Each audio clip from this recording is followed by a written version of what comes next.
kuna mdada anatokea kama mzimu, anamwingia huyu dada.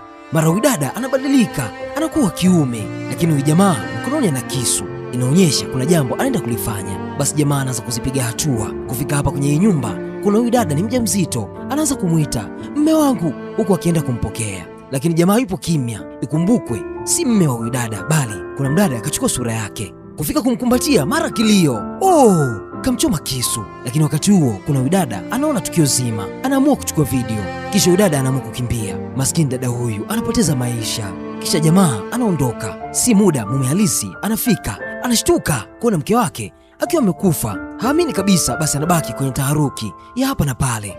Usiniache mke wangu, mke wangu, amka tafadhali. Upande wa pili kuna huyu dada ni kama kichao kimtazama, ila ni binti mwenye nguvu za ajabu. Yule jamaa muuaji anapita maeneo haya. Binti anamwambia, simama, ninajua wewe ni nani na ninajua ulichokifanya, naomba onyesha sura yako.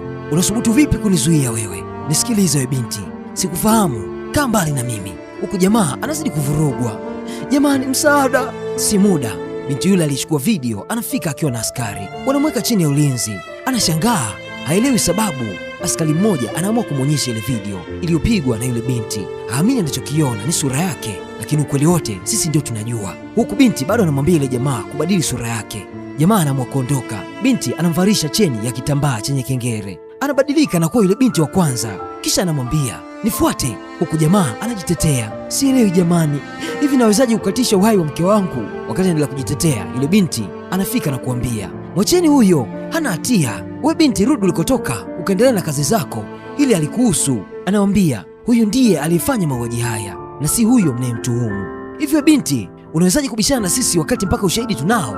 Basi inakuwa ni mabishano ya hapa na pale. Binti anamwambia huyu dada alikuja kwa sura ya huyu kaka na kumuua huyu dada, tutaaminije? Subirini niwaonyeshe. Anaitoa ile kamba shingoni, yule dada anabadilika. Basi wote ni kushangaa tu, hakuna anaelewa wala kuamini hii kama movie ama ni kweli. Kisha anarudisha tena kile kitambaa, anarejea kwa yule binti. Basi yule binti anamwambia, naomba ukiri. Anasema, ni kweli nimemuua, na alikuwa rafiki yangu sana, alininyang'anya mwanaume wangu kabla hajanioa akaolewa yeye, hivyo nilikuwa nalipa kisasi. Mmoja anadakia, afande, mimi nadhani huyu ndiye akamatwe. Anataka kukimbia, wanamzuia kisha wanamkamata. Basi yule jamaa anabaki akilia tu kwa kupoteza mke. Na ndipo mimi na wewe tunaishia hapa. Tukutane tena wakati mwingine. Si mimi, si wewe, bali ni wao. Kwa pamoja tunajifunza, na mimi hapa ni storyteller wako Sabu Ninja.